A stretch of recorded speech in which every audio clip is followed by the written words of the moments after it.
Idukki മറയൂരിൽ retired SIയെ വെട്ടിക്കൊന്ന കേസിലെ പ്രതി പിടിയിലായി. കാന്തല്ലൂർ സ്വദേശി അരുണാണ് പോലീസിന്റെ പിടിയിലായത്. കൊല്ലപ്പെട്ട ലക്ഷ്മണന്റെ സഹോദരി പുത്രനാണ് പ്രതി.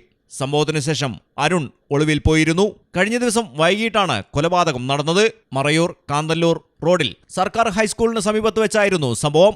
ലക്ഷ്മണനെ ആശുപത്രിയിൽ എത്തിച്ചെങ്കിലും ജീവൻ രക്ഷിക്കാനായില്ല. തമിഴ്നാട് പോലീസിൽ നിന്നും വിരമിച്ചയാളാണ് ലക്ഷ്മൺ. മൊബൈൽ ഇന്റർനെറ്റ് ഉപയോഗത്തിന് അടിമയായ അരുണിൽ നിന്ന് മൊബൈൽ ഫോൺ വാങ്ങിവെച്ചതാണ് പ്രകോപന കാരണമെന്നാണ് പോലീസിന്റെ പ്രാഥമിക നിഗമനം. മലയാളം ടെലിവിഷൻ, ഇടുക്കി.